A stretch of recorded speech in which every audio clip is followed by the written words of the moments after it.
건설이 모여있는 곳, 여러분의 썰에 맞춰 어디로든 향할 수 있는 곳입니다. 오늘도 건설의 시대를 담은 특별한 도서관에서 함께하고 있는데요.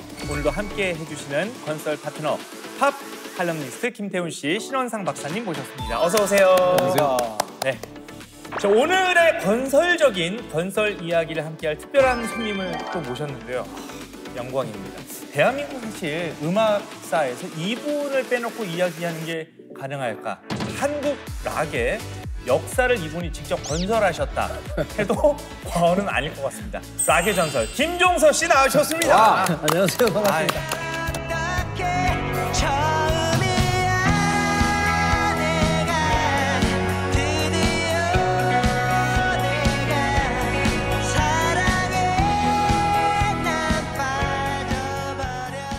김종서 씨は뭐 전설적인 대한민국의 락 보컬리스트고 저 이제 음악을 가지고 이제 평을 하는 그런 직업을 가지고 있었기 때문에 뭐 직접 만나기 전부터 관계가 있었다고 볼 수 있죠. 그러니까요. 또 사실 김종서 씨는 가수 이전에 대한민국 그 남성 펌의 어떤 역사의 산지입니다.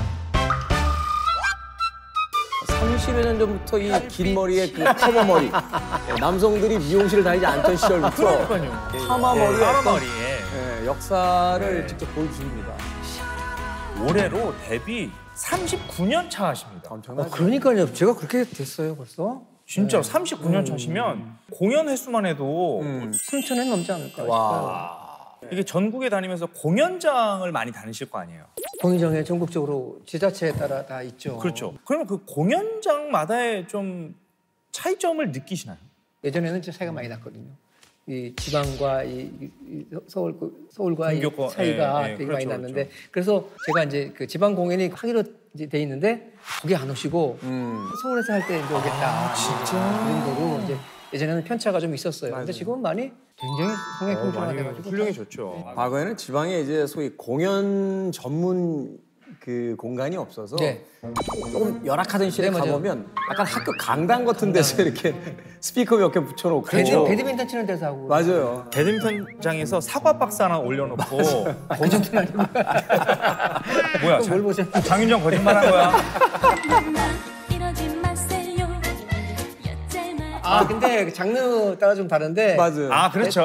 트로트는 맞아. 대중 친화적인 장르잖아요. 맞아요. 그래서 네. 정말로 무대 같지도 않은 무대에서도 이렇게 하고 그리고 오늘 이제 공연장 이야기로 이렇게 건설의 시대 시작을 해봤는데 공연장이라는 공간이야말로 많은 사람들이 모여서 많이 음악도 즐기고 또 맞아요. 이야기도 나누고 그런 공간인데 그만큼 오늘 건설 이야기가 나눌 게 많을 것 같습니다.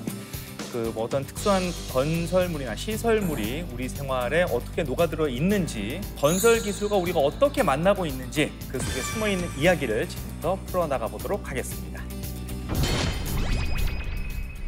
가장 먼저 우리가 공연장 이야기를 좀 나눠봐야 될 것 같은데 아무 건물에서나 그냥 음악 틀어놓고 뭐 연주를 한다고 해서 거기가 다 공연장이 될 수 있는 건 아니잖아요. 없죠. 네, 공연장에 중요한 요소가 하나가 뭐 몇 가지가 있어요. 하나는 벽에 부딪혀서 울리는 반사음 또는 이제 그 소리가 완전히 사라질 때까지 걸리는 잔향 시간이라는 게 있어요. 리버브 얘기하는 거죠? 네, 예. 맞습니다. 이게 공연장의 음향 품질에 결정적인 영향을 미칩니다. 클래식 음악 공연장 같은 경우에는 1.8초에서 2.2초. 1.8. 오. 네, 그리고 연극 공연장 같은 경우에는 1초 이하. 이렇게 설계가 돼요. 우와. 네, 세종문화회관 같은 경우에는 2초로 설계가 돼요. 평균을 맞췄군요. 1.8에서 맞아요. 2.2니까 클래식이. 그게 이제 안 될 경우에는 공연에서 이제 그 인조적으로 그 이펙트를 써가지고 잔향을 일부러 만들죠.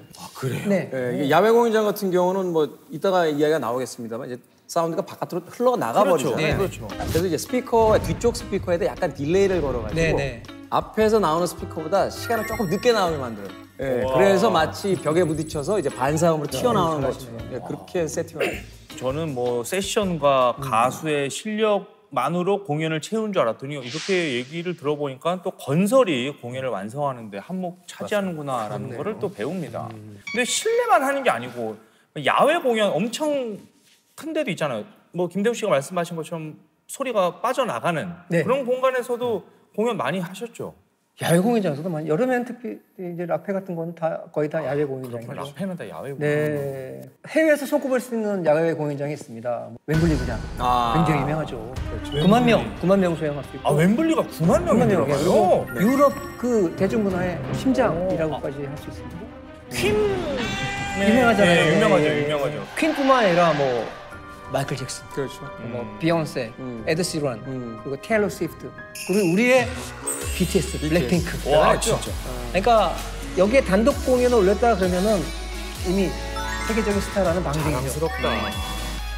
근데 이 런던에 웸블리가 있다라면 우리나라에도 이 웸블리에 맞먹을 만한 공연장이 있습니다. 그렇죠. 어디예요, 어디? 그게 바로 올림픽 주 경기장. 아, 잠실에 있는 거. 네, 그렇죠. 그 맞네요. 네, 그렇죠. 야, 전광판에 이렇게 프로그램 이러면 크게 태어나도 되는 거예요? 경기장 한복판에 들어와 있는 거예요? 여기서도 많은 분들 콘서트 하셨죠? 그렇죠. 일단은 우리나라의 대표적인 아티스트 조용필 씨, 뭐 이문세 씨, 아이유, BTS도 했고요. 최근에 이제 브루노 마스의 공연이 가장 유명했고 마이클 잭슨이 왔을 때도 했고요. 여기에요. 또 엘튼 존이 왔을 때 제가 기억하기로 그날 비가 살살 내렸는데 야외 공연장에서도 불구하고 그 비를 다 맞으면서 관객들이 엘튼 존의 그 공연을 즐겼던 그런 기억을 가지고 있습니다. 좌석 수가 약 7만 석 정도 된다고 하는데 스탠딩하고 이제 임시 좌석을 만들면 약 10만 명까지도 이제 수용이 가능하다. 스탠딩석까지 하면. 네. 저 어마어마한 공연에 서보신 분이 계십니다. 네. 아, 이제 난 누구의 아니 사실 저도 그 한 번 무슨 방송 때문에 한번 서본 적이 있는데 이렇게 둘러서 서 있으니까 그 압도되는 기분이 있더라고요. 근데 거기서 노래를 한다? 어떤 기분이셨어요? 이게 그 내일은 늦으리라는 콘서트가 있었어요. 기억나요. 그때 겨울비 딱 이제 막 이렇게 스멀스멀 이제 인기 올라올 무렵이었어요. 근데 그 확인할 바가 없잖아요. 제가 그 노래를 딱 불렀는데 소리가 이 몇만 명의 소리가 있으니까 가수들이 많은 공연을 하지만 그래도 이 그 몇만 명의 그 함성을 받아본 사람은 많이 없어요. 그렇죠. 제가 조금 빨랐군요. 저는 그래요? 86년도에 저 경기장 한복판에서 춤을 췄어요. 김태훈 씨가요? 아 진짜로. 86년에? 86년에. 왜냐면 올림픽 전인데? 올림픽 주경기장을 왜 만들었냐면 이제 올림픽 때문에 만들었잖아요. 네. 근데 그 전에 86년도 아시안 게임. 맞아요. 그러니까 저 경기장이 가수들의 공연에도 사용이 되지만 사실은 아시안 게임이나 올림픽이라고 하면 이 개막식 행사들. 맞아요. 제가 80년도에 고등학교 2학년이었는데 저희 학교가 아시안 게임 때 마스 게임을 했어요. 그래서 올림픽 저 주경기장 한복판에서 보포를 입고 마스 게임을 하는 춤을 추는 역할을 맡아서 고등학교 2학년 때 공연했던 기억이. 아니 그러면 김태훈 씨가 호돌이 전신인 거네요. 그렇죠. 호돌이가 이제 88년도니까. 후배네, 까맣다. 제 얘기가 확 죽네요. 잠실 그 올림픽 주경기장도 그렇고 웸블리도 그렇고 다 네. 경기장이잖아요. 뭔가 경기를 치르는 곳인데 네. 이 경기장에서 공연을 하기 위해서는 진짜 뭐 준비해야 될 게 엄청 많겠네요, 그러면. 일단 물량이 엄청나게 투자가 돼야 되죠. 투여가 되죠. 일단 오픈 공간이잖아요. 그렇죠. 그렇기 때문에 훨씬 더 많은 그 전기적 장치들이 필요하고 더 확성할 수 있는 그 앰프들이 PA 시스템이 엄청나게 그 용량이 확 늘어나는 거죠. 이 잠실 올림픽 주 경기장에는요, 이제 건설적으로도 이제 여러 가지 이제 배치가 되어 있는데 관중의 효율적인 좀 동선을 위해서 출입구를 54개나 배치를 해놨어요. 많구나. 네, 이게 최대 10만 명이 30분 동안에 입장, 퇴장을 할 수 있도록 이렇게 만든 거죠. 네, 통로 폭이나 이제 관중의 이동 속도나 그리고 인파 밀집도 이런 것들을 다 시뮬레이션해서 제작을 한 거거든요. 근데 여기에는 입구는 진짜 이렇게 많은데 이 경기장에 없는 게 있어요. 입구가 많은데 없는 게 있다? 네, 일단 지붕이 없잖아요. 지붕이 없겠죠, 지붕. 지붕도 당연하죠. 없죠. 엘리베이터가 없나? 이게 일반적인 건물에는 다 있는 건데 기둥이 없습니다. 기둥이 그러네. 기둥이 없습니다. 저도 이제 관객석에서 이렇게 돌아다닐 때 보면 기둥을 본 기억이 없어요. 뭘로 맞춰 그럼 저거? 그 안전에 좀 약간 취약한 거 아닙니까?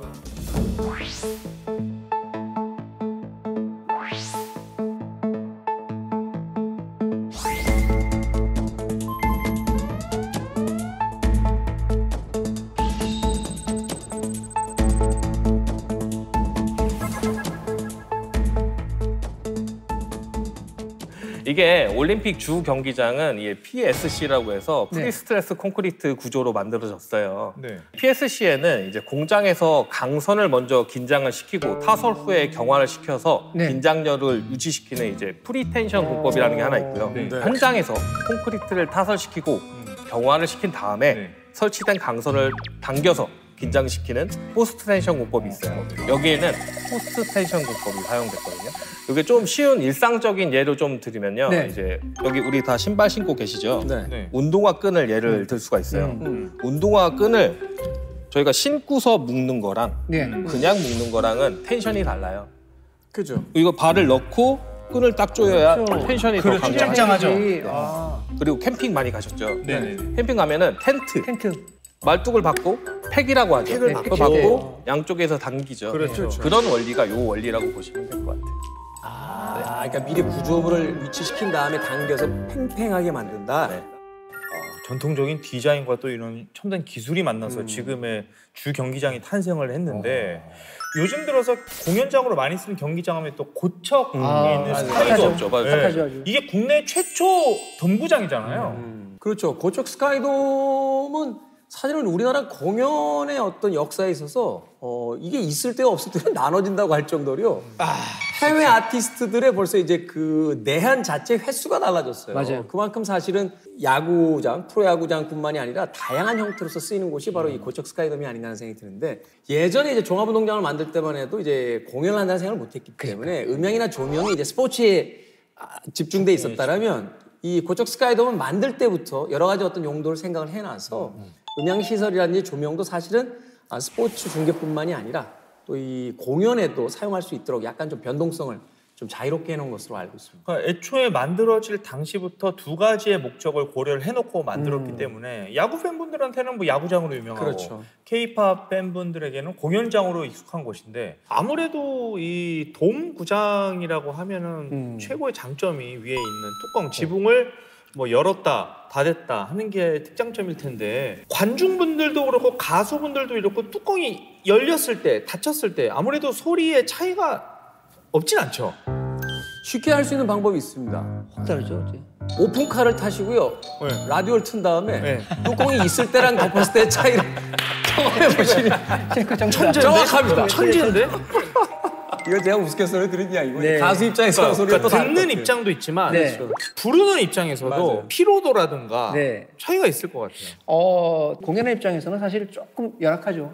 그런 이제 변화무쌍한 것들이 다 이제 악기에 영향을 미치고 우리 연주에도 영향을 미치고 하기 때문에 하여튼 그 다친 게 저희는 훨씬 낫죠. 닫혀 있는 게. 네네. 참 진짜 고려할 거 많은 시설물인데 뭐 아파트나 뭐 이런 교량이나 이런 거 그래도 뭐 건설회사가 많이 지어보고 시행착오도 겪고 했을 텐데 이렇게 다목적의 거대한 시설물 만들 때는 진짜 너무 고려할 게 많을 것 같은데요. 이게 고척돔은 실제로 이제 과학기술의 집약체라고 볼 수 있어요. 지붕만 6,300톤. 철강 구조물이 6,300톤이 들어가 있어요. 1톤 트롯 6,300개가 위에 올라가 있는 거네요. 그럼요. 이게 이제 감으로 따지면 잘 오는데 시내버스 있죠. 그러면 한 525대 되고 무게가 다 타고 오셨을 거예요. 승용차로는 이제 4,200대. 4,200대. 네, 그 정도의 중량이에요. 이 무게를 이제 건물 위로 띄워서 덮기 위해서 장스팬 구조라는 걸 사용을 했거든요. 이제 트러스라고 많이 들어보셨을 수 있을 것 같아요. 이 삼각형 구조를 짜가지고 무게를 옆으로 쫙 분산을 시킵니다. 그래서 경기장 밑에서 위를 쳐다보면 지붕이 약간 공중에 떠 있는 것처럼 보여요. 그리고 또 이제 개폐가 되게 중요한 공간이다 보니까 환기나 이제 공기 질도 많이 신경을 쓴 이제 건축물이에요. 여기에 환기 시스템이 3가지가 들어갔는데 하나는 이제 우리가 늘상 아는 창문 개폐형이 하나 들어가 있어요. 그리고 엄청나게 큰 제트팬을 하나 설치를 해서 인공적으로 이제 바람을 쏴가지고 강제로 하는 이제 환풍기를 설치했고요. 마지막은 이제 공기 정화기. 이렇게 3가지 환기 시스템이 들어가 있습니다. 아 진짜 티켓팅 해가지고 가서 야구 보고 공연 보고 그럴 줄 알았지 이렇게 막 환기에만 3가지 기술이 들어가고 이런 신기술들이 들어가는지 몰랐어요 전혀. 김종서 씨는 이제 그런 공간에서 여러 스태프들과 세션들과 이제 공연을 많이 하셨는데 이렇게 기술적인 부분이 많이 들어가 있는 줄은 알고 계셨어요. 사실 궁금했어요. 그래서 오늘 이 자리가 저한테 특별한 의미가 있는데 우리나라 건설사가 기네스 기록을 세운 것도 있다네요. 기네스. 네. 그 필리핀에서 한국 건설사가 만든 돔 공연장 크기가요. 그래요? 기네스에 올라갔는데 그럼 세계에서 가장 큰 네네. 돔 공연장이라는 이야기네. 이게 이제 크기만 우리나라 그 올림픽 체조 경기장의 3배. 그거를 네. 어디 필리핀에 지었다. 예. 그러니까 필리핀 아레나라는 곳인데요. 케이팝 공연으로 다녀온 팬들 사이에서는 한 가지 재미있는 뭐 약간 당혹스러운 에피소드이기도 한데 출입구가 너무 많아서 이게 정확하게 자기가 들어가야 될 출입구 또 이게 나가야 될 출입구를 모르면 화장실 같은 거 갔다 와서 길을 잃는다는 길 거예요. 잃겠네요. 예. 그리고 또 공연장의 특성상 보시면 알겠습니다만 넘버링만 돼 있지 거의 다 흡사하게 생겼거든요. 맞아요. 그러니까 잘못 들어가면 찾을 수가 없는 거예요. 필리핀 아레나가 이제 규모도 엄청나지만 사실 발주부터 엄청난 건설이었어요. 이 발주처가 이글레시아 디 크리스토라는 이제 약간 기독교 재단 비슷한 거였거든요. 근데 그때부터 발주한 기간부터 30개월 남짓에 이제 완공을 해야 했던 저걸 30개월에 만든 네, 이거 업계에서 보면은 이건 불가능한 조건을 내건 거예요. 아니 체조 경기장 우리나라 체조 경기장의 3배 크기인데 그러니까 30개월 안에 그게 어떻게 됩니까? 말도 안 되는 거죠. 상식적으로 이제 좀 생각을 하면 원래 이제 이런 규모의 시설물들은 5년 정도가 걸려요. 그렇겠죠. 최소 네. 60개월. 그래서 그 정도 걸리는데 실제로 이제 많은 글로벌 건설사가 많이 이제 입찰을 왔다가 다 포기했대요. 30개월 만에 할래니까. 네, 그 소식을 듣고 다 포기했고 근데 이제 아까 말씀해 주셨던 한 건설사가 국내 한 건설사가 딱 사업권을 땁니다. 대단하다. 정석대로 이제 발주자 요구를 들은다면 이제 맞출 수 없는 기간이었는데 네. 이제 돔 지붕을 건설하는 방식을 엄청나게 좋은 아이디어를 딱 생각했대요. 근데 아까 고척돔이 6,000톤이라고 했잖아요. 맞습니다. 근데 이게 고척돔보다 훨씬 크니까 그렇죠. 지붕도. 무게도 엄청날 것 같은데. 이게 지붕 무게만 따지면 9,000톤이었어요. 여기 더 거긴 크죠? 더 크네. 네, 더 크습니다. 이게 어떤 방식으로 좀 졌냐면 그 지붕을 46개 블럭으로 나눠요. 네. 나눠놓고 이제 지상에서 미리 조립을 합니다. 지붕 블럭마다. 그래서 지상에서 크레인으로 끌어올려서 조립을 하는 방식이었어요. 공중에서 네, 46개를 지상에서 조립을 하고 공중에 띄워서 이제 다 재조립을 하는 거죠. 46개는 말씀대로. 네. 48개 조각으로 나왔다면 산수적으로 좀 계산해 보면 한 200조각 조금 안 되게 나눠놓은 건데 한 몇 센치씩 차이가 나기 시작하면 나중에 그렇죠. 나중에 안 맞는 거 아니야 이게. 격차가 많이 날 텐데. 그렇죠. 이게 완벽하게 정확하지 않으면 사실은 이게 안 맞으면 야 어디서 안 맞는 거야 이렇게 되면 그거를 이제 그대로 조립을 할 수도 없고 다시 끄집어 내려야 되는 상황이 벌어지니. 야 정말 최고의 정밀도. 게다가 이제 자연재해가 많잖아요. 필리핀 맞아요, 같은 맞아요. 경우는. 태풍도 태풍도 있고, 내진 설계도 있고, 여기에는 이제 내진 설계로 네, 이제 맞아요. 7도에서 7.5도의 이제 진도에 견디는 내진 설계가 들어가 있어요. 7도를 견딘다고요? 아, 그럼요. 그리고 풍속도 200km/h에 대한 거를 견디는 이제 구조가 들어가 있고요. 열대 기후에도 맞추기 위해서 이제 단열, 팽창, 흡수 이런 기술들을 적용해서 다양한 이제 설비가 들어가 있는 상황이에요. 이러고 나서도 33개월 만에 완공을 합니다. 33개월. 아니 그냥 이게 갖고 있던 기술로 33개월 만에 딱 하고 완성시키는 게 아니라 처음 만들어보는 걸 텐데 실제로 만들어보는 거. 근데 이런 내진 설계, 바람, 태풍, 온습도까지 다 고려를 해서 33개월 만에 만들어냈다라는 게 진짜 이건 기적 아닌가요? 기적이죠. 진짜 우리 뭐 K 푸드 유명하고 K 팝 유명하지만 우리 K 건설이다. K 건설의 위대함도 이 시간을 통해서 다시 한번 깨닫습니다. 자, 공연장 이야기를 이제 하면서 또 빼놓을 수가 없습니다. 최근에 지어진 이 라스베이거스에 가면 있는 MSG 공연장. 자, 360도 다 영상 플레이가 이렇게 다 가능한 그런 곳인데 이거는 뭐 제가 가본 건 아닙니다만 실제로 가서 보면은 약간 멀미할 것 같아요. 이게 공처럼 둥근 모양의 공연장인데 외벽에만요 약 120만 개 LED 퍽으로 구성이 되어 있다고 그래요. 그러니까 미디어와 건설의 집합체다. 그러니까 건설 기술과 IT 기술의 총합이 이제 이 건물 안에 들어가 있다 이렇게 볼 수 있죠. 그래서 오죽하면 이 공연장에 별명까지 생겼답니다. 무슨 별명이에요? 자, 22세기 공연장이라고 합니다. 22세기. 네, 그래서 미래에서 왔다는 얘기죠. 그렇겠네요. 그 좌석마다 소리가 다 따로 들린다고 하더라고요. 아니 그 좌석마다 소리가 다 그렇게 나오는 거면 최상의 컨디션의 소리를 우리가 어디 앉든 다 들을 어디 수 앉든 있다는 간에 거잖아요. 사실 공연장이 똑같은 조건은 아니거든요. 그렇죠, 그렇죠. 그래서 이제 좋은 자리는 가격도 비싸잖아요. 그렇죠. 이 공연장은 건설 시기부터 이제 음향학자들이 많이 들어가서 이제 위치에 따라서 사운드들이 어떻게 달라지는가, 그리고 어떻게 균질한 이제 음향을 이제 들을 네. 수 있는가. 네. 이거 이제 염두에 두고 설계했다고 하는데 건축 음향학자들이 대다수 참여를 했대요. 그래서 건물의 모양, 크기, 내부 재료, 그러니까 벽표면의 질감까지. 아마 그런 경험들이 있으실 거예요. 유난히 삼겹살집 또는 뭐 유난히 어떤 포장마차 갔는데 시끄러운 집 있어요. 이런 집들 이렇게 보면 타일로 됐어. 사람들이 시끄러운 게 아니라 바닥, 벽면, 타일, 유리, 쇠 다 이런 걸로 돼 있어요. 그런데 이제 좀 이렇게 패브릭 같은 소파가 좀 있거나 그래, 맞아. 두꺼운 커튼이 좀 있거나 네. 사실은 이렇게 튀는 이런 공간에서는 벽에다가 이 커튼만 좀 넓게 쳐놔도 소리가 많이 죽거든요. 그러니까 이제 그런 어떤 질감과 이제 표피에 여러 가지 어떤 상황들에 따라서 사운드가 바뀌기 때문에 이제 그것을 굉장히 염두에다 두고 이제 음향 설계를 했다라고 그래요. 일명 이 스피어 내부에는 웨이브 필드 합성이라는 기술로 이제 좌석마다 다른 소리를 구현을 하는 거죠. 그래서 어디에 앉아있건 간에 이 최상의 이 공연이 들려주고자 하는 그 최고의 음질을 이제 감상할 수 있다. 그냥 동그랗게만 만드는 것도 너무 어려울 것 같은데 그 안에다가 저런 일일이 맞춤형 음향 설계까지 집어넣고 그런 거는 어떻게 하는 걸까요? 혹시 서울랜드 가보셨나요, 다들? 네, 가봤죠. 서울랜드 가보시면 되게 랜드마크적인 건물 하나 맞아요. 있어요. 네, 동그란 네, 형태로. 그게 이제 지우대식 구조라고 하거든요. 요거를 수만 가지의 이제 삼각형이 연결돼서 이제 구조적인 형태를 이루는 거거든요. 구 형태를. 네.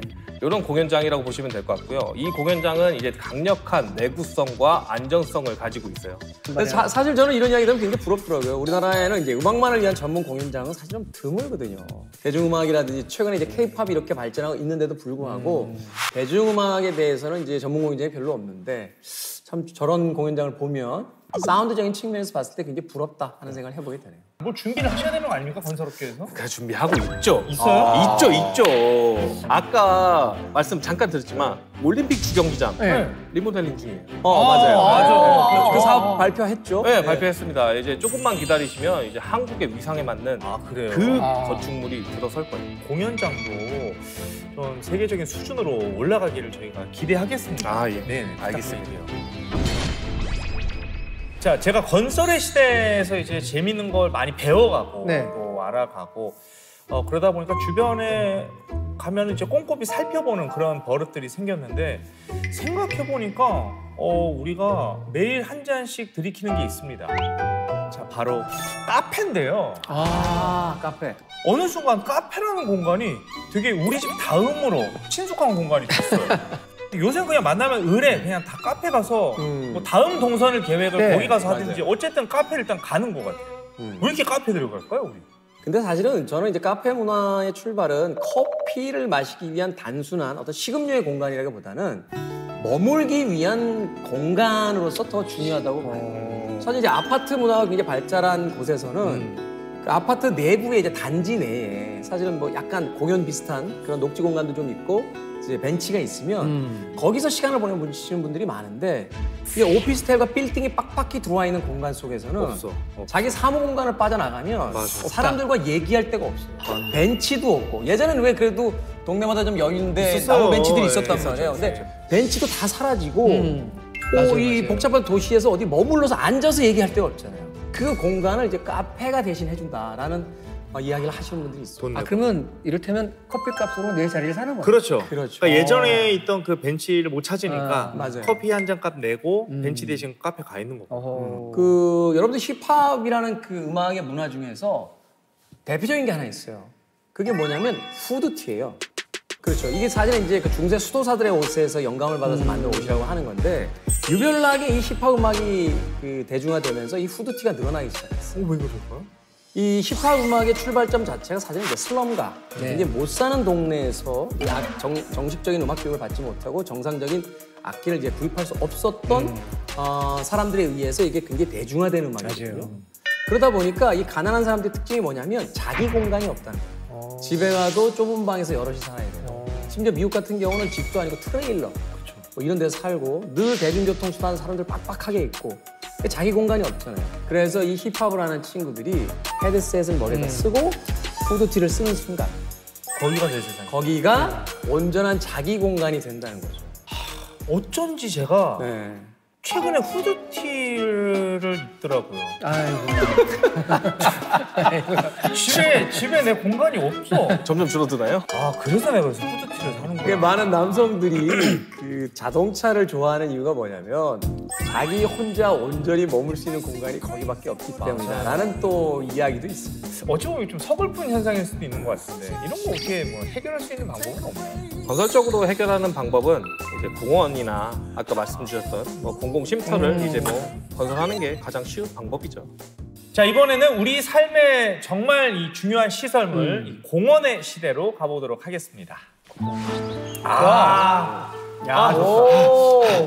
벌써 공기가 보는 것만으로 좋네. 보는 것만으로. 네. 산소가 이 피톤치드 네, 피톤치드. 느껴지시죠? 네네네. 이 공원이나 어쨌든 우리가 이거 초록의 숲을 보는 것만 해도 맞아요. 네. 사실 그 굉장히 유의하는 거잖아요. 맞아요. 그 난지천 공원 아세요 혹시? 난지천 공원. 난지천. 아니 원래 아시다시피 엄청난 맞아요. 쓰레기산이잖아요. 네, 여기가. 여기 왜 그 트럭들이 가서 이렇게 쓰레기 맞아요. 굽던 데잖아요. 그 위에 보면요, 그 막 캠핑장도 있고 그러고. 네, 맞아요. 지금은 완전 변모했죠. 그러면 그 원래 쓰레기를 쌓아놓던 곳인데 그 캠핑장 만들고 공원 만들기 위해서 그 많던 쓰레기를 다 어디다 다 옮긴 건가요? 치운 건가요? 그러니까 그 쓰레기를 만약에 옮겼더라면 또 다른 곳에 그런 쓰레기산이 생기잖아요. 근데 없어. 그럴 수는 없으니까 그 쓰레기를 모두 우리 발 밑에 묻었습니다. 묻었다고요? 네. 그러니까 난지도는 1970년대 후반에서 이제 1990년대 초반까지 그 한 20년이 안 되는 기간 동안 쓰레기가 약 1억 톤이 넘게 있었어요. 환경적으로도 아마 대단히 안 좋았을 거예요 그때. 네, 엄청났었죠. 뭐 내리쬐 높이가 98m, 8m, 98m, 100m가 그랬죠. 거기에 뭐 악취. 그렇죠. 악취뿐 아니라 거기 썩으면서 내려오면 침출수. 그리고 거기서 생기는 메탄가스. 가스. 근처에 못 가죠. 그 냄새 때문에 숨이 턱 막혀가지고. 근데 그보다 더 전에 난지도는 사실은 꽃섬이었다고 합니다. 꽃섬. 이런 이쁜데. 철새도 모이고 네. 거기는 농사도 짓다고 합니다. 농사를 땅콩, 짓다고요? 수수 농사 짓고. 쓰레기 묻기 전에는 더 놀라운 거 알려드릴까요? 뭐요? 거기 신혼여행지로 인기가 있었다고 합니다. 이야. 대박. 아니 저기 그 신혼여행을 가서 그러면 어떻게 잤지? 그거부터 생각하시는 거죠? 아니 그게 아니라 신혼여행을 가면 당일치기로 가지는 않았을 거 아니에요. 뒤에 갈대 숲이 좀 보이는 것 같긴 한데. 갈대에서? 신혼여행 가서 갈대에서. 자, 그 궁금증 이제 네네. 조경환 씨 개인의 궁금증으로 네네. 남겨두고. 왜 우리가 예전에 이런 책이 있었어요. 질환지교를 꿈꾸며. 여기서 이제 질환지교가 난초와 지초, 그러니까 향기와 기품을 지닌 두 꽃이 서로 사귀는 모습을 이야기했다고 합니다. 그래서 고사성어에 있는 지와 난이 지초, 난초, 난지 이렇게 사용이 돼서 난지도 그만큼 아름다운 섬이다. 그렇게 아름다운 이름인데 이제는 이제 그 이미지가 그래서 굉장히 안 좋은 곳에 맞아요. 이미지가 돼요. 근데 그렇게 아름다웠던 섬이 이제 인간의 그 폐기물에 의해서 죄다 쓰레기로 덮이게 된 거죠. 그래서 제주도도 아닌데 삼다도라고 불렸다는 거예요. 여기가 이제 악취, 안 좋은 의미로. 먼지, 파리 이런 파리. 것들이 당연히 이제 들끓었겠죠. 그렇겠죠. 또 사이언스리가 분해되면 이제 메탄가스가 발생이 되는데 이 메탄가스라는 게 되게 이 저마르기 세서요. 살짝만 불꽃이 켜도 불이 살짝만 붙는다는 불이 나고. 거예요. 난지도에서 15년 동안 약 1,400회에 가까운 화재가 발생합니다. 계속 불났어. 그래서 어른들이 이렇게 멀리서 보고 그 근방에 불빛이 보면 어이구 난지도 불났네? 또 불났네? 이렇게 이야기했을 정도로 화재가 잦았던 지역이라고 합니다. 야 이것도 뭐 단순히 매립 가지고 이런 쓰레기를 묻는 행위만으로도 이런 공원이 탄생한 건 아닐 것 같은데 무슨 짓을 한 거예요 여기다가? 엄청난 걸 했어요, 사실. 이게 난지도 공원일 때는 이제 첨단 건설 기술이랑 환경 기술이랑 복합해서 여기에 다 이제 적용을 했거든요. 그 쓰레기를 뭐 다 태우겠어요? 아니면 아까 말씀하셨던 어디로 뭐 다 옮기겠어요? 둘 다 못하니까 말씀하신 대로 발 밑에 보관하기로 이제 방법을 냈는데 이걸 그냥 흙으로 딱 덮으면 그냥 끝이 아니에요. 매립지 아까 말씀하셨던 메탄가스도 있고 뭐 여러 가지가 있잖아요. 그렇죠. 그래서 매립지 안정화라는 복잡한 공정이 여기에 필요했던 거예요. 그래서 쓰레기가 이제 흘러나오는 침출수 아까 말씀하셨던 그게 이제 한강이나 지하수로 들어가면 난리가 나잖아요. 그렇죠. 그래서 차단할 수 있도록 이제 차단벽, 차수벽을 이제 쭉 땅속 깊이까지 세웠습니다. 그래서 또 이것만 하는 게 아니라 침출수 자체가 이제 정화가 돼야 되잖아요. 네. 그렇죠. 그래서 여기다가 이제 정화 처리장도 같이 만들었다고. 그렇죠. 그냥 땅에 묻은 건 아니었겠죠. 그럼요. 당연히. 이게 아무리 노력을 하고 정말 꼼꼼하게 했다 손 쳐도 그러니까. 될 것 같아요. 조금 세겠지. 조금 세겠지. 되는데. 그 의료리한 어마어마한데. 건물에도 왜 네. 비 오면 살짝 새. 스키 세잖아요. 메탄가스고 이제 침출수다 보니까 엄청 건강에도 위험하고 위험하기 때문에 깔끔하게 잘 처리했습니다. 메탄가스 같은 경우에는 이제 엄청나게 신경을 많이 썼다고 해요. 쓰레기가 썩으면서 이제 나오는 게 이제 메탄가스잖아요. 그렇죠. 그래서 요거를 땅속 깊이까지 파이프를 박아서 일부를 빼내서 에너지로도 이제 활용을 했대요. 에너지로? 재활용. 그렇지, 가스니까. 지금 앞에는 터지니까 밑에서 네. 일단 빼내는데 빼낸 거를 또 재활용을 한 거죠. 요게 어디다가 사용했냐면 월드컵 경기장 난방 설비. 야, 가까우니까. 여기에 가스를 활용을 했어요. 이제 쌓아올린 쓰레기산이 안 무너지는 것도 되게 중요했거든요. 그 당시 때. 그렇죠. 그래서 사면 안정화랑 복토 작업으로 경사진 면을 잘 다듬었어요. 네, 최소 이제 1.4m 두께의 복토층을 쌓거든요. 네. 근데 이 위에 이제 또 나무랑 풀을 심어가지고 비가 와도 침식이 안 되고 이제 뭐 떠내려가지 않도록 이렇게 뿌리가 무너지지 작아지는구나. 않도록. 그렇죠. 그렇게 만들었다고 합니다. 이게 단순히 어디서 흙 퍼와가지고 맞아요. 쓰레기 위에 이렇게 흙 뿌린 다음에 이거 차로 다져놓고 거기에 그럴싸하게 나무 몇 그루 심어놓고 이게 아니구나. 그렇죠. 이게 정말 도시 안에 맘먹을 만한 엄청난 대작업이었다는 생각이 드는데 그래서 낭지도 생태공원화 사업이라고 불렀어요. 그래요. 공원 됐어. 네. 옛날에도 공원 하면 딱 모두가 마음 편히 가서 쉴 수 있는 그런 공간이었을까요? 옛날이라고 하면은 구체적으로 언제인지 정확하게 이제 우리가 좀 시작점을 잡아야 될 네. 때니까 공원이 처음 생긴 게 언제일까요? 공원이라면은 아마 대도시가 생기고부터. 대도시가 생기면서. 네. 올림픽 공원이 언제 생겼지? 사실 공원의 역사가 지금 말씀하신 것처럼 생각보다 그렇게 길지가 않습니다. 그러니까 오늘날 우리가 생각하는 공원, 넓은 땅을 모두가 공유하는 거, 자유롭게 쓸 수 있는 것이 19세기에 이제 등장을 했다라고 그래요. 그러니까 대신 이제 고대 중세 도시에는 이제 광장, 시장, 뭐 묘지 같은 이제 공원 기능의 장소가 있었죠. 이것도 흥미로운 게 이제 광장 같은 경우는 되게 이제 큰 건물 앞에 많잖아요. 그렇죠. 이제 건물 지을 때 자재 쌓아놓을 때가 있어야 되고, 맞아요. 그러니까 이제 광장이 필요했고, 네. 이 사람들이 와서 이제 밥 먹고 술 먹어야 되잖아요. 그래서 이제 그 옆에 카페 생기고 식당 생기고. 아 진짜요? 네. 진짜요? 그래서 그게 이제 건물이 완성되면 그 앞에 광장은 남고 옆에 이제 그 술집하고 식당이 카페처럼 이렇게 형성이 되는 어머나. 유럽 도시국가의 전형적인 어떤 모델들인데 그런 방식으로 해서 이제 그 고대, 중세 뭐 이런 때 이제 광장과 건물이 생겼고 이제 공원은 19세기에 들어와서 약간 근대적인 발명품이다 이렇게 볼 수 있는데 이 파크라고 부르잖아요 영어로. 네, 그렇죠. 이게 고대 프랑스에서는 공원의 의미가 아니라 원래 사냥감의 보호구역이라는 뜻이었다고 합니다. 그러니까 귀족들이 울타리를 쳐놓고 굉장히 큰 거죠.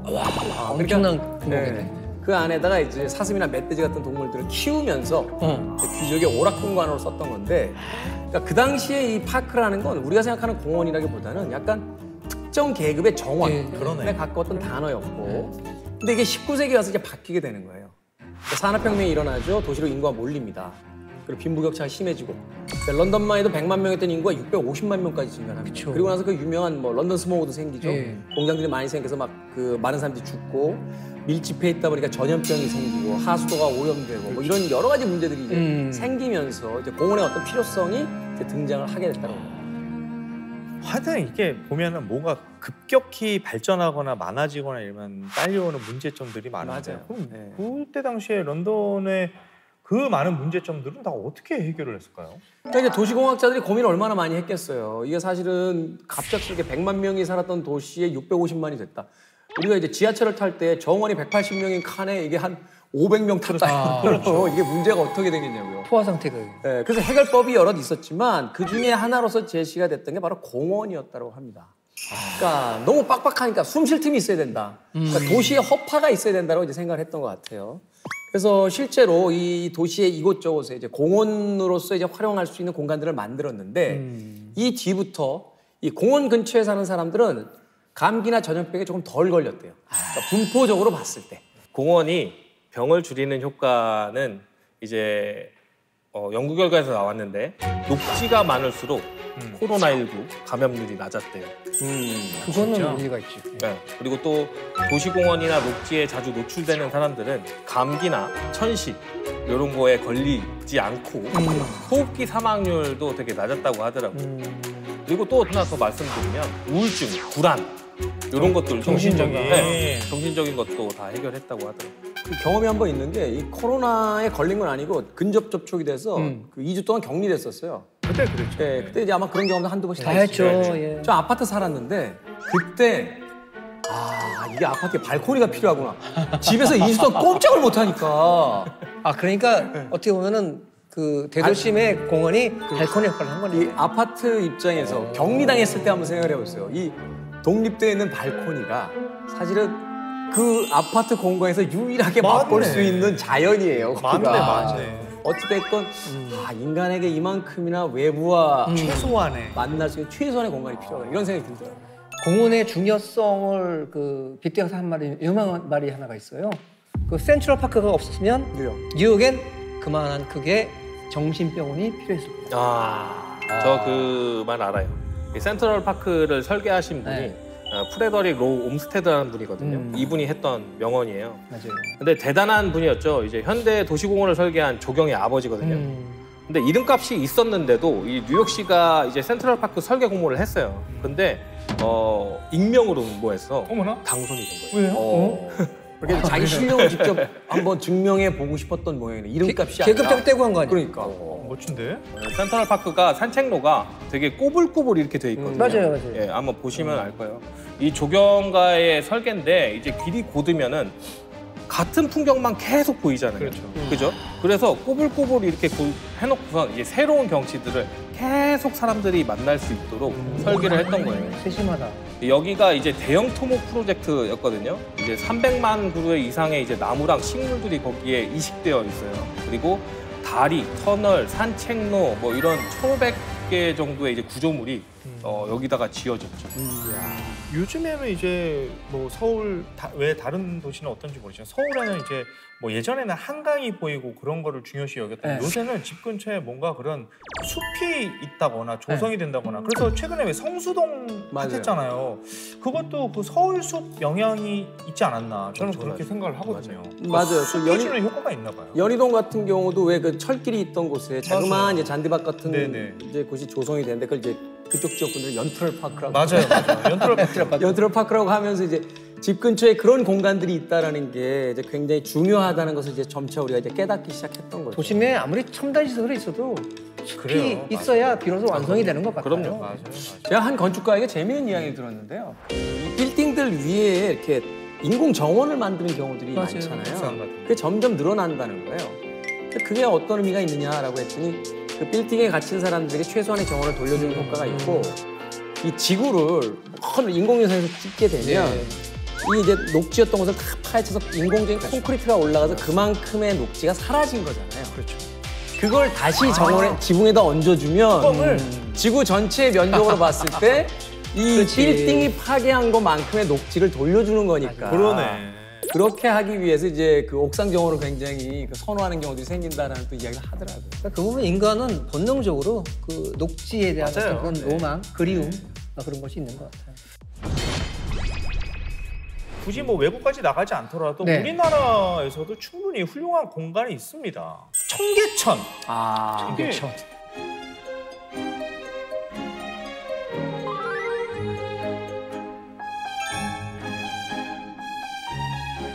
이게 뭐 지금의 청계천 여러분들 딱 모습을 생각하시는 분들도 계시겠지만 사실 우리 세대는 예전에 그 뭐 그런 청계천의 모습들을 더 많이 떠올리실 것 같아요. 그때만 해도 온 전자 상가부터 해가지고 오만 것들을 다 구할 수 있는 공구점들 되게 많았고 맞아요. 지금도 있긴 있는데 맞아요. 그리고 이제 이게 있었잖아요. 고가가 있었잖아요. 위에. 맞아요. 근데 그때 생각하다 보면 요새 청계천은 진짜 천지개벽이잖아요. 그렇죠. 완전 다른 공간이잖아요. 그럼요. 이 청계천 복원 사업이 2003년도부터 2005년도까지 아마 진행된 사업이에요. 단순히 이제 하천 복원 사업이 아니라 역사와 문화를 복원하기 위해서 좀 더 공들였던 거죠. 고가도로랑 이제 복개 구조물을 철거하고 생태계 복원도 같이 이루어진 사업이라고 보시면 됩니다. 아니 근데 제가 그 고가도로를 없앨 것이다 뭐 이런 뉴스를 보긴 봤는데 뭐 딴 데 뭐 바빠가지고 살다가 보니까 고가도로가 없어졌더라고요. 어떻게 없었어요? 그 정도 없애려면 뭐 이렇게 그 포크레인이 와서 이렇게 부시고 아니, 위에서 뭐 떠간다고 소리도 막 이렇게? 세게 나고 이랬는데 그냥 칸만 쳐져 있고 전혀 그런 거 없이 없어졌어요 갑자기. 난 이게 그런 적 비밀이 보석에 있어요. 보석. 주얼리? 주얼리? 이게 도심 한복판에서 이제 철거를 해야 되잖아요. 네. 그렇다 보니까 중장비로 아까 말씀하신 대로 부셔버릴 수도 있죠. 하지만 이제 교통 문제가 또 대란이 있죠. 안전 문제도 있겠다. 그렇죠. 먼지 문제. 그리고 뭐 공기도 문제가 있고 먼지 문제도 있고 뭐 그 공사 기간에 대한 문제도 많이 있었어요. 그래서 나야몬 게 이제 아까 말씀드린 보석 중에 하나 다이아몬드입니다. 커팅. 네. 다이아몬드가 뭐 다들 아시겠지만 이제 뭐 세공하는데 공업용 가공하는데 최고의- 엄청 많이 사용이 되잖아요. 그래서 와이어에 다이아몬드 입자를 쭉 박아요. 그래서 절단기를 만들거든요. 네, 그래서 다이아몬드 와이어 톱이라고 얘기를 해요. 이걸 활용해가지고 교각을 아주 그냥 절단합니다. 이게 어느 정도 수준이냐면 철근 콘크리트는 그냥 매끈하게 잘라버려요. 진짜요? 그럼요. 철근 콘크리트도 깔끔하게 자른다고요? 깔끔하게 잘립니다. 그걸 아마 마치 칼로 종이를 오려내서 이렇게 네, 오려낸다고요? 예, 그 모형도 이렇게 만들 정도로 진짜 그게 절단력이 엄청나다고 하더라고요. 근데 다이아몬드는 제일 세잖아요. 아까 제가 말씀드린 바와 같이 뭐 그때 이제 뭐 발생하는 분진이나 네. 막 이런 거 있잖아요. 그런 것도 이제 물로 다 뿌리면서 하기 때문에 해결됐던 거예요. 이게 도심이다 보니까 이제 최적의 방법을 좀 찾은 거죠. 예, 복원할 때도 이제 여러 건설 기술들이 들어갔는데 옛날에 혹시 청계천 물이 어땠는지 혹시 기억하세요? 폭개돼 있어가지고 우린 못 봤죠. 저는 저 전 세대 분들은 거기 옆에 천막집도 있었고. 예, 그렇다고 예, 얘기를 예, 저도 예. 들은 것 사실은 같아요. 저희 또 어른 세대들에게 이렇게 자료 이야기 들었을 때, 라- 뭐 이렇게 그렇게 좋은 물은 아니었다, 뭐 이런. 예. 최악이었죠. 그 청계천 물이 없었대요. 건천이었대요. 건천. 건천. 네. 여름에만 물이 흘렀대요. 진짜. 장마가 장마 지고. 때? 네, 그때만 흐르고 그래서 그러다 보니까 이제 한강에서 물을 끌어오죠. 12만 톤을 끌어옵니다. 깨끗한 물을 끌어와가지고 항상 수심이 일정하도록 만드는 이제 수공 시스템을 거기다가 넣었어요. 그래서 하천도 복원하고 이제 역사적 교량도 함께 복원해서 문화성도 같이 살린 사업입니다. 거기 물만 맑은 게 아니라 이 다닙니다. 물고기 다니던데? 그럼. 물고기 다닙니다. 네, 다녀요. 이 프로젝트는 이제 국제적으로도 인정을 많이 받았거든요. 2004년도에는 이제 베네치아 건축 비엔날레에서 이제 최우수 시행자상을 수상했고요. 2010년도에는 이제 하버드대 디자인 스쿨 상도 받았어요. 그래서 이런 경험을 쌓고 쌓아서 지금은 이제 서울로 네. 7017로 이어지고 있습니다. 서울로 7017. 네. 그게 서울역의 그 고가도 거기에 만드는 공원. 오, 맞습니다. 네, 네. 이게 도심 속의 이제 공중 정원이라고 보시면 될 것 같은데 1970년대에 만들어진 이제 자동차 도로가 있었죠. 그걸 이제 2017년도에 이제 사람이 다니도록 이제 길을 변경한 거예요. 길이가 한 1km 정도 되거든요. 이 고가 위에다가 공원을 만든 거죠.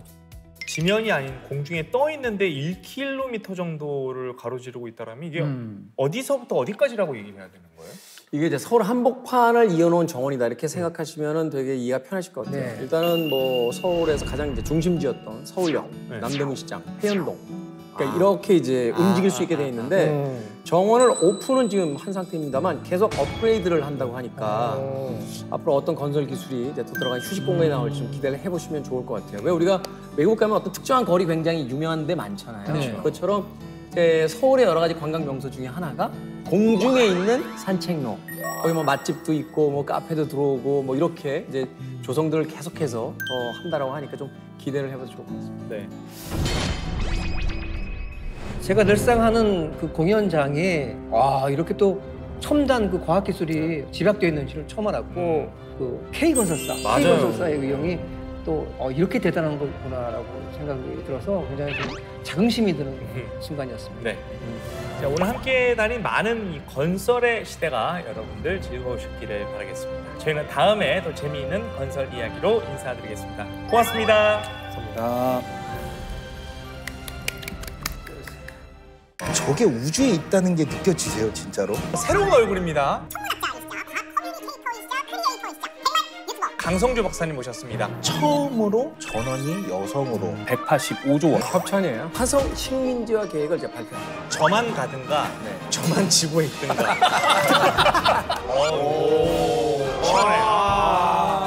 그때쯤 가면 동상 서 있을 것 같아요. 화성의 최초 개척자. 즐거운 밤의 세상 Play the next channel A